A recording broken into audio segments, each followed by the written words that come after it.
श्री गणेशाय नमः. अवधूत चिंतन. श्री गुरुदेव दत्त. श्री स्वामी समर्थ. जय जय स्वामी समर्थ. देव म्हणतात, विश्वासाने पुढे जा. माझ्यावर विश्वास टाकला आहे ना, मग मी सदैव तुझ्या पाठीशी उभा आहे. तेव्हा आपले प्रयत्न वाढवायला मागे सरकू नकोस.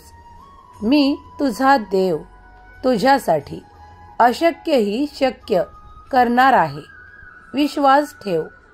तुम्ही आता तुमच्या त्या अशा विशेष अध्यायात प्रवेश करणार आहात, कारण तुमची प्रगती तिथूनच सुरू होणार आहे.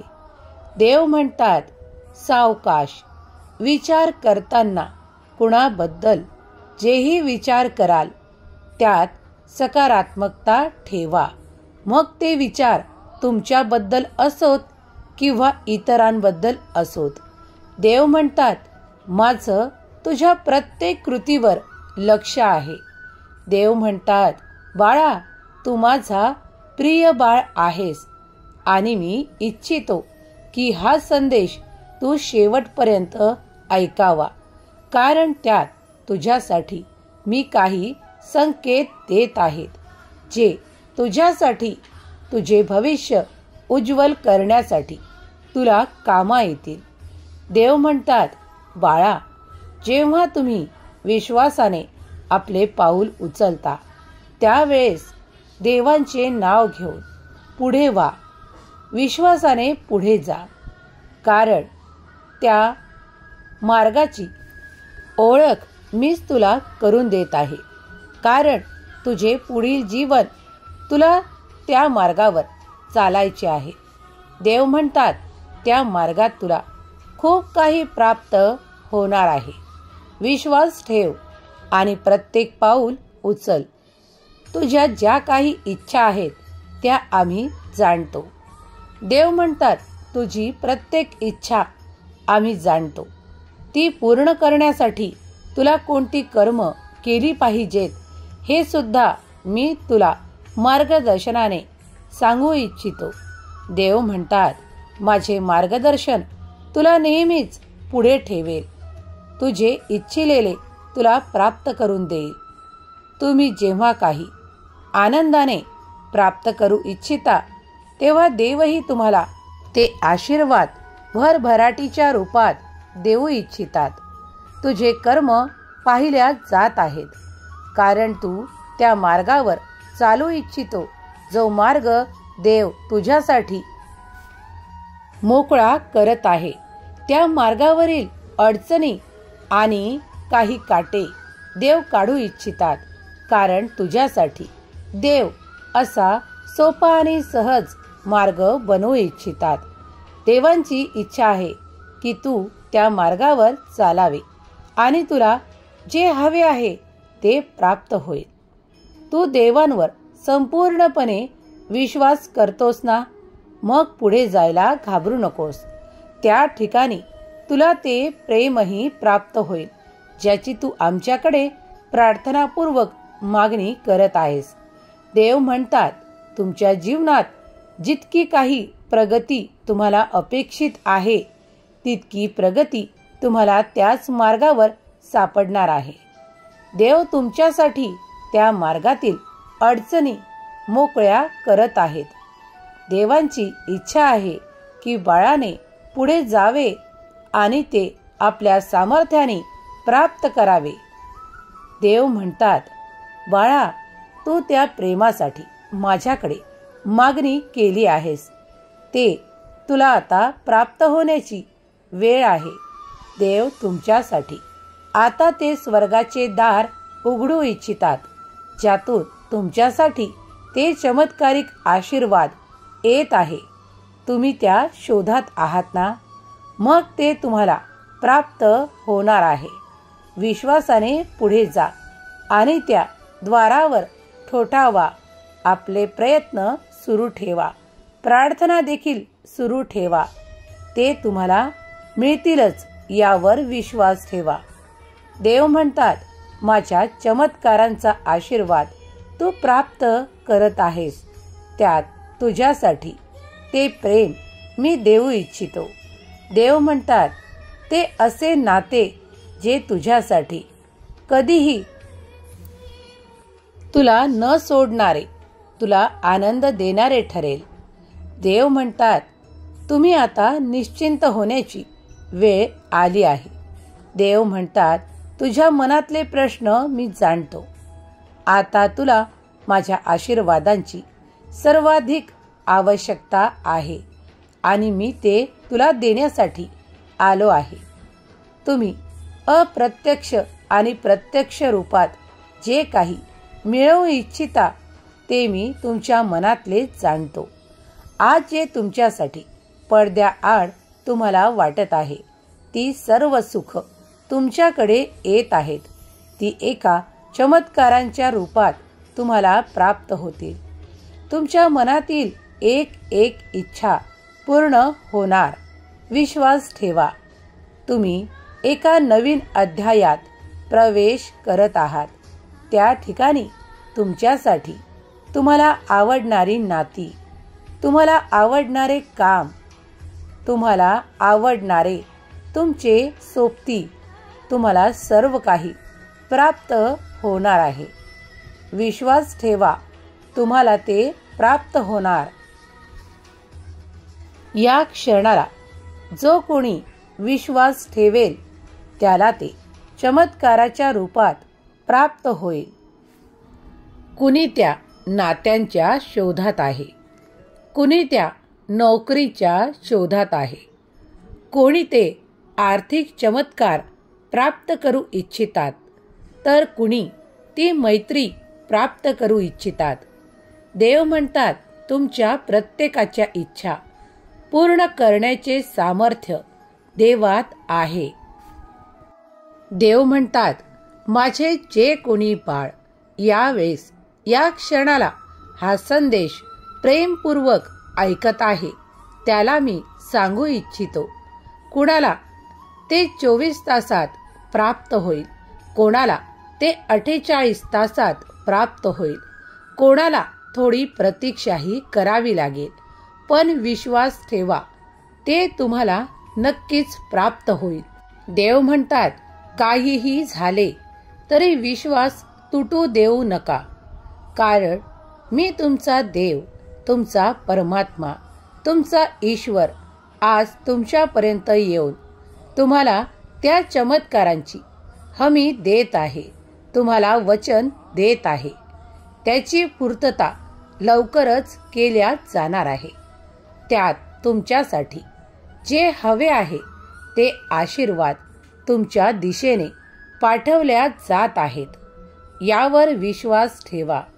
देव म्हणतात, तू जेव्हा विश्वासाने माझे नामस्मरण करतोस, माझ्या जवळ येण्याचा प्रयत्न करतोस, तेव्हा मीही तुझ्याकडे प्रेमाने पाहतो. तुझ्यावर माझा आशीर्वाद कायम आहे हे विसरू नको. मी सदैव तुझ्या पाठीशी आहे. तुला जे कार्य करायचे आहे त्यासाठी मी तुला संमती देत आहे. त्यात तुला यश प्राप्त होणार आहे. देव म्हणतात, बाळा, मनात नेहमी सकारात्मक विचार ठेव. जर तू सकारात्मक विचार मनात ठेवशील आणि ती कृती करत जाशील, तसतसे तुझे भविष्यही सकारात्मक होत जाईल आणि माझ्या चमत्कारांचा आशीर्वाद तू नक्कीच प्राप्त करशील. यात भरवसा ठेव की ते तुझ्या दिशेने येत आहे. जे तुला खूप काही आवडते, जे तुला खूप काही मनातून अपेक्षित आहे, ते तुझ्या दिशेने येत आहे. माझे देवदूत ते तुझ्याकडे घेऊन येत आहेत. यावर संपूर्णपणे विश्वास ठेव. देव तुम्हाला कोणत्याही अंधारात ठेवू इच्छित नाही. तुम्ही जे कर्म करता त्याचप्रमाणे तुम्हाला फळाची अपेक्षा असते, पण तुम्ही केलेली चांगली कर्म देव पाहतात. देवाचे तुमच्या कृतीवर लक्ष आहे. तुम्ही काय मिळवू इच्छिता, त्यासाठी तुम्ही कोणते कर्म करत आहात, त्यात तुम्ही कुणाचे मन तर दुखवत नाही ना, कारण त्यामुळे तुम्ही ते लवकरच प्राप्त करू शकता. जेव्हा कोणत्याही कार्यात जर तुम्हाला अडथळा पाहिजे नसेल, तर तुम्हीही कुणाचा अडथळा बनू नका. देव म्हणतात, ज्याला त्याला आपले कार्य कर्म करू द्या. जर तुम्ही कुणाच्या कर्मात अडथळा निर्माण केला, तर देव म्हणतात, मी तुला पाठीशी धरणार नाही. देव म्हणतात, अरे प्रत्येकाचे कर्म वेगळे वेगळे असतात, तेव्हा प्रत्येकाला आपल्या कर्माचे फळही त्याचप्रमाणे प्राप्त होते. तुझे अंतःकरण शुद्ध ठेव, तुझे कर्म शुद्ध ठेव. बघ, मी तुला माझा चमत्काराचा आशीर्वाद नक्कीच देईल.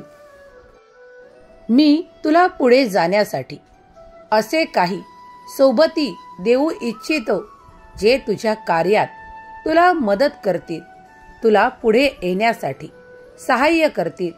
असे काही निवडक लोक मी तुझ्यापर्यंत पाठवील.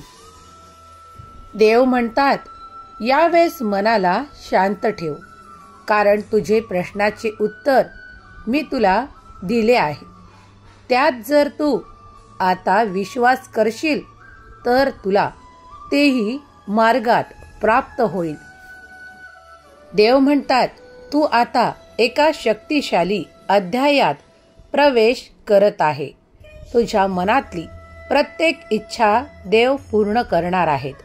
त्यात तुला ऐश्वर्य हवे आहे, ती गती हवी आहे, ती उन्नती हवी आहे, तो देवांचा प्रकाशही हवा आहे. तेव्हा देव तुला त्या अंधारात ठेवू इच्छित नाही. त्या प्रकाशाकडे तुला देव आपला हात देऊन पुढे नेत आहेत.